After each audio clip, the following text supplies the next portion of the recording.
from about 1300, when Edward I tried unsuccessfully to bring Scotland under English crown. Edward. Okay, I think that's the same Edward. Third somebody. He's not king for very long. He dies as a teenager. All right? Tried unsuccessfully to bring Scotland. Oh, that's a different Edward. It's too early. 1300. Edward, excuse me. Got my Edwards mixed up. It is an Edward, but it's not Edward the VI, it's Edward the I. Different Edward. Scratch that one. I can't keep track of all this too. This is sort of like a massive soap opera. You know, like some of this. The history, keeping track of these people. Okay. All right. So, I mentioned, when England goes to war with France, the Scots from the north help the French. It was not until the Reformation, which put both countries into the Protestant fold, that the relation became better. The Reformation caused the Scots in the north and the Englishmen in the south to eventually become one country. The Reformation was part of that. It wouldn't have happened otherwise, not without a bloody, bloody war. Okay? Which they had plenty of, but we'll go on from here. So, the common fight between episcopacy, that's how you say it actually, and Presbyterianism during the first half of the 17th century helped to heal the old breach between the two states. All right? They were brought under rule in 1603. And so now you can see the whole thing. The Scots here, the Irish here, the English here, the French here. The great reformer for the Scots was John Knox. It is said that he feared no one but God. And if you cross this man, he might blast you from the pulpit. But he was a man of morals, if you will, and principles. And we'll see how that plays out. So, and as it says here, politics were dominated by religion during the Scottish Reformation. But in England, religion had been secondary to political considerations. Meaning the Scots became Protestants because they believed in the Protestant faith.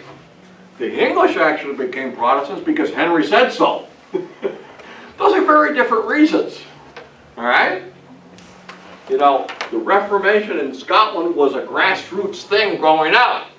The Reformation in England was from the king down. Okay? Yeah, there were real reformers and zealous people for the Reformation in England, but it was really politics that brought it in. So, let's see what I want to go on here. If you will, the Scottish Reformation was more radical than the English one. Because Henry didn't want to change everything. He just wanted his divorce. And he didn't want to pay the Catholic taxes anymore. All right, so here's what's going on in Scotland that sets the stage for the Reformation. And this can be said about many countries in Europe. Lack of a strong ruler in Scotland had created many local areas under the leadership of strong clan chieftains. Meaning a chieftain controls this area, another chieftain that, another chieftain that. You can imagine how they squabbled and fought with each other. And it tended to create a kind of ruthless, how would I say, law, order was not the norm. It was whatever the chieftain said went. If the chieftains fought with each other, well, bodies fly, bullets fly. I wouldn't say bullets then, but arrows fly. So, small wonder that in this anarchy kind of situation, that religion deteriorated. Here's what's going on in the Catholic Church. Concubinage. Meaning, priests, bishops had concubines and everybody knew about it. Drunkenness. Simony. What's simony, folks? We talked about this. Simony? The selling of church positions, whoever could come up with the most money.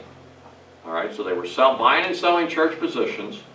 Priests were known for their drunkenness, immorality, having concubines, greed for wealth, coupled with a disregard for the people. Now, during the Middle Ages, people looked the other way for this thing. But we're now into the Renaissance. And the Renaissance is the time to rethink to write, to express your ideas. We have printing presses. If you write, we can print it. And people are beginning to speak up about the abuses of the Catholic Church. And when people hear what's going on and what the Bible actually says, you have a grassroots movement that the church has become corrupt and we want to be free from it. Not only that, but they're taxing us half to death, literally. So, between the taxes and the immorality and I would just say it, dishonesty of the not today's Catholic Church, but the medieval Catholic Church have become a very corrupt creature in many ways. And people were angry at Rome and the Pope. So that set the stage. Now, look what happens at the beginning of this Reformation. Much like in England, the early reformers did not do very well.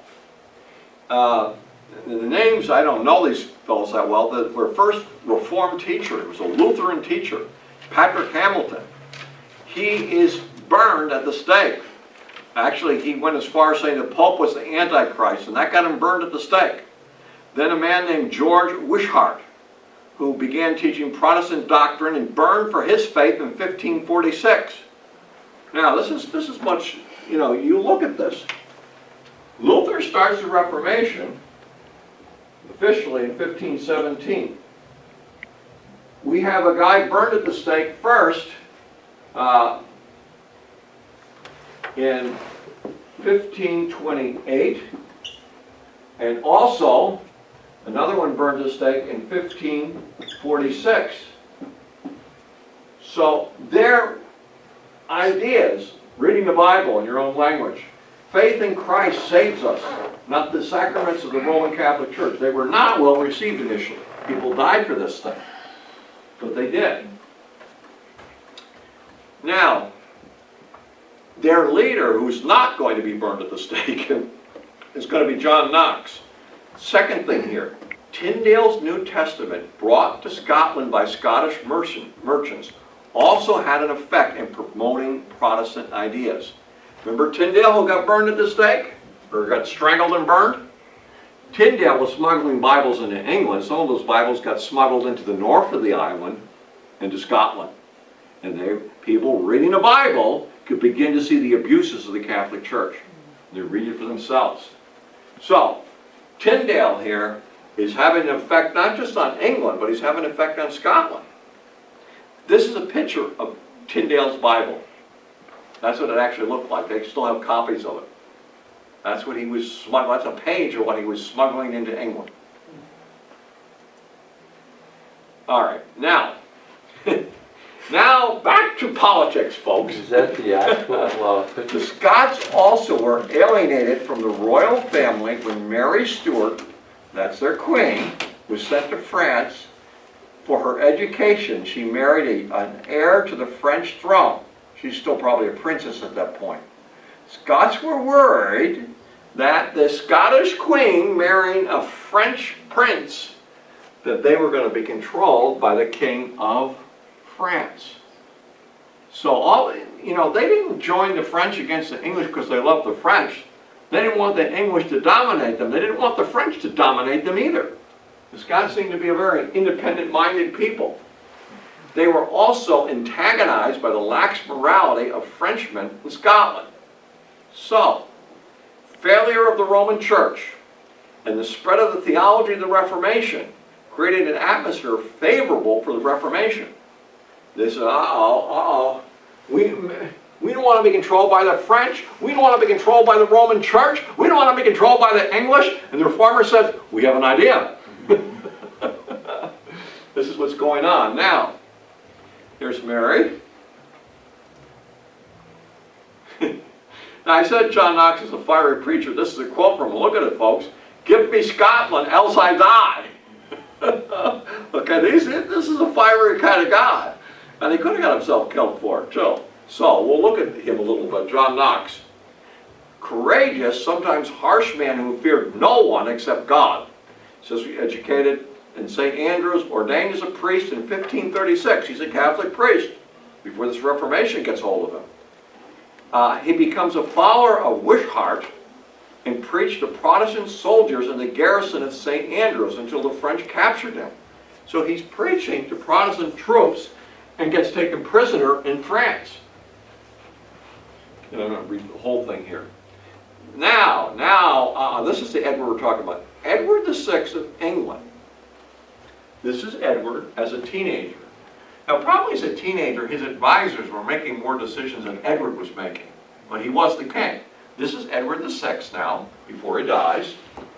We got the right Edward this time. So, Edward offers him the bishopric of Rochester. Now remember, when you're a bishop of a large area, you have immense power and wealth. And what does Knox do? No thank you. Unheard of. Obviously he's saying, I don't want to be a part of this Catholic Church. I want to change things. So we can see, as you know, he was offered a good position, but he would not take it. Knox then became a royal chaplain instead. When Mary Tudor ascended to the English throne, remember the first child by what was it? Catherine of Aragon. Her first child, Mary. Okay, this is what we're talking about now. So this is where you gotta know English history to do Scottish history here. So let's see if we can get this right here. Knox then became a royal chaplain. When Mary Tudor ascended to the English throne, he fled to Europe. Because Mary, raised by her Catholic mother, was a Catholic and was persecuting the Protestants. Okay, and the Protestants did not like this woman. They wanted a Protestant queen, not a Catholic queen who was, you know, they could be in prison, they could be put to death, these kinds of things. So, Mary comes to the throne in England. He flees to Europe, where he ministers to religious exiles in Frankfurt. He was much influenced there by Calvin's teaching. And he calls Calvin that notable servant of God. Now, here's what's going on. A number of Scottish nobles who were disgusted with French influence in Scotland and the idolatry, here's what they call the Catholic Church, the congregation of Satan.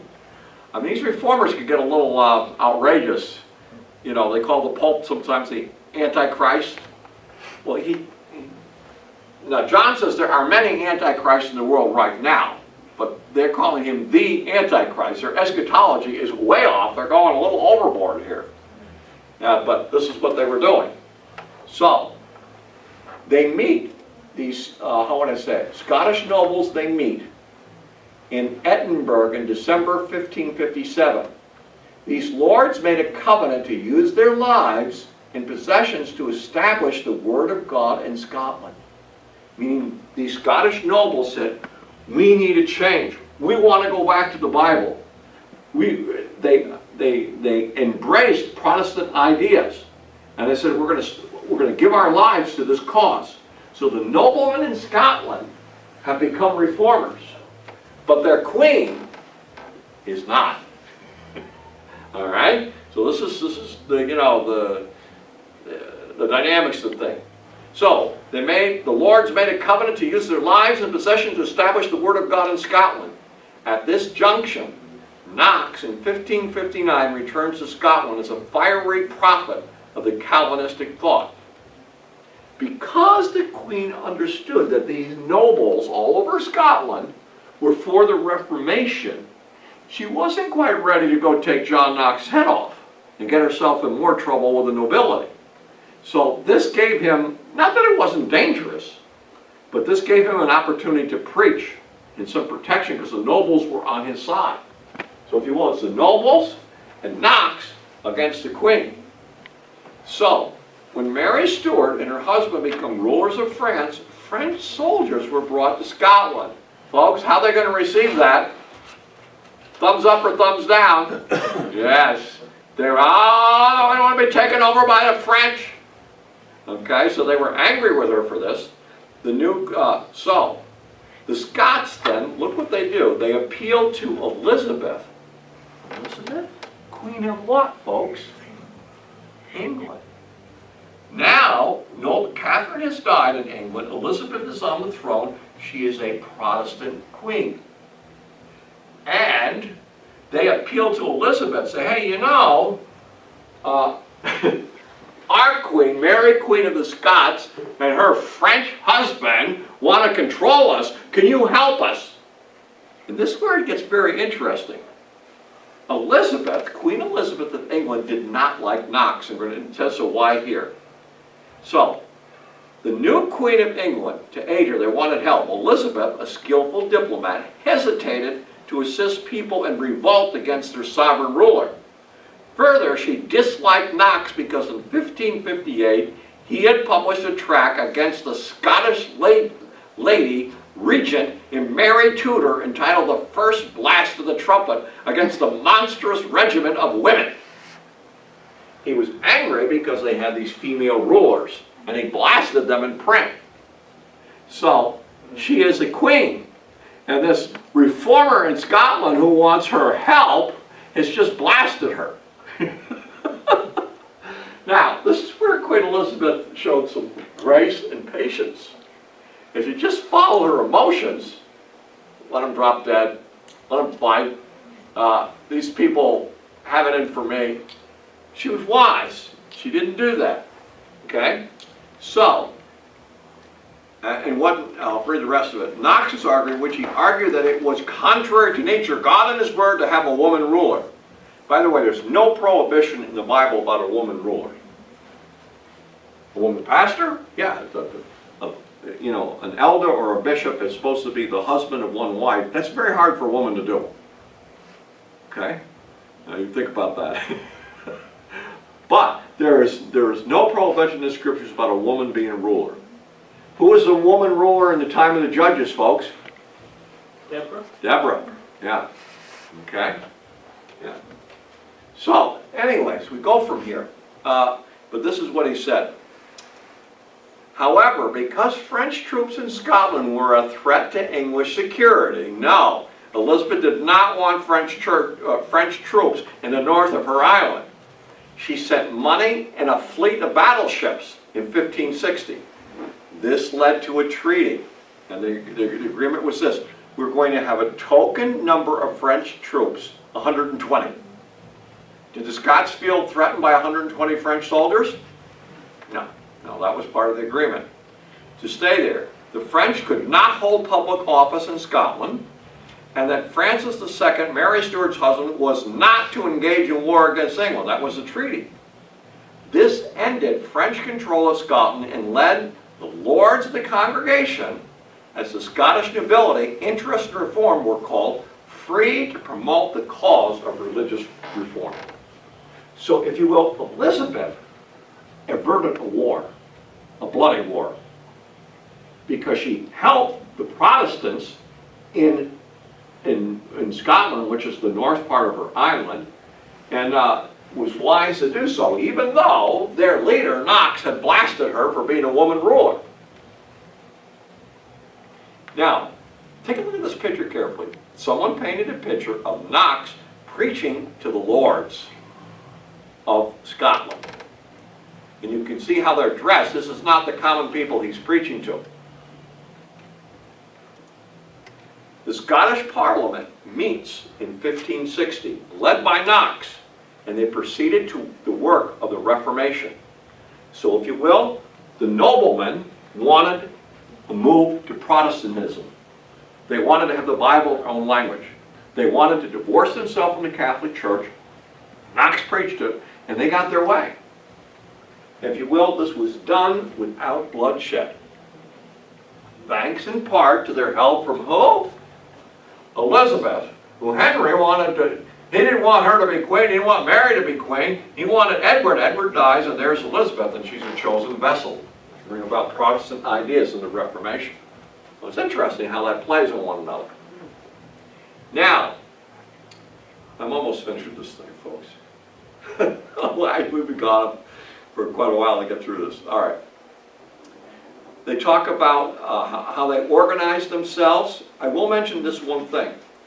Calvinists had a democratic form of church government, where local assemblies would vote and make elders, and those elders would meet and set things up. So it was a representative democracy in the church. Lutheranism did not go that way. It started from the top down. The Scots liked the Calvinist view of church government because it gave them some say. They did not want to go back to the days where whatever the Pope said was whatever you got. They didn't want a top-down leadership. They wanted some say in their church government. And Calvinism, besides its theological ideas, allowed them a form of church government that they preferred. All right? So, let's see. The Scottish Church was also organized in presbytery synods and national assembly with a system of representative government of the church by elders, as in the Reformed Church of Geneva. So, thus was the Reformation accomplished bloodlessly by the decree of the Scottish legislature. But Knox and his friends still faced severe tests, and it was not immediately firmly established. Now, this is a funny picture. Look carefully. What's in the window, folks? The Catholic, crucifix. I mean, if you're Catholic, you have one, right? Obviously. I'm not per se against them, but it means catholico all the way. Mary is a Catholic. Knox and her had meetings because she, as a beautiful, persuasive queen, tried to talk him out of this whole thing. He would not budge. So someone painted a picture of their confrontational meeting. And it is said, historians at those meetings, she would cry and weep and plead and try to get him to compromise, and Knox was, no, no, no, no, no. Remember? Give me Scotland or I what? Or I die. He wants Scotland to be Protestant, wanted it to be free. So they had their dealings with one another. Now this gets interesting here. Mary, let's see, Queen of the Scots had a rather colorful personal history which gets involved here. In 1565, she married her husband. The Frenchman she had married died. So she remarries her cousin named Darley. And he was a jealous, vain kind of fellow, so he murdered her Italian secretary in her presence. In those days, all secretaries were men, so she had a male secretary. And he didn't like the flirting going on, or the eyes or whatever, between his wife, Mary, and the secretary, so he kills the man in front of his wife. This doesn't do a whole lot for the marriage. Like I said, it's kind of a bloody thing. So, now, let's see. A son who became James VI of Scotland and James I of England was born to them. It's interesting, they actually bore someone who became them on the English throne. But after the murder of her secretary, Mary had no use for Darley and fell in love with Lord Bothwell. So, Darley was then blown up at a cottage in Edinburgh where he was staying. Guess who gets blamed? Mary. Okay? Now, there was no proof of who blew up her husband, but that she was running around with someone else is a well-known fact, and that she was unhappy with him because he murdered her secretary. When he blows up, the Scots blame Mary. So where does Mary flee to? Anyone want to guess? Where's she going to flee to? Scotland? What? Scotland? Yeah. What country? Scotland? No? England. She flees to England. Oh, England. And she says, Elizabeth, she abdicates the throne. She gives up her throne because she feels like her life is threatened. She's going to be put to death. And she says, Elizabeth, please let me stay in England. I have rebellion on my hands here. Elizabeth graciously receives her for a season. But because Mary is a Catholic and Elizabeth is a Protestant, those who still want the Catholic faith in England are plotting to bring Mary, Queen of Scots, to the throne and get rid of Elizabeth. So Elizabeth finally, it says here, finally, first puts her in protective custody, then Elizabeth then reluctantly agreed to Mary's execution. It's quite a bloody story. Very strange here. So she comes to England for Elizabeth's protection. And when the, how would I call it, the plots to assassinate, stories of plots to assassinate Elizabeth so that Mary can become Queen of England start, Elizabeth finally has her put to death. This is English history. Remember I said we have politics and religion going on here. Anyways, now, because Elizabeth had helped the Scots to have a bloodless, how would I say it, reformation, Scotland agrees to becoming part of England. And Elizabeth looks like a very wise queen. So, Henry doesn't want Mary, doesn't want Elizabeth, wants a son. This woman united England, the North and the South, the Scots and the Englishmen. But it wasn't Henry's idea, it was whose idea, folks? I think it was God's idea. She served as a wise queen and is still extolled to this day. All right, take a break and we're going to hear a great missionary story. Hopefully no one gets blown up, gets their head chopped off. Okay, all right.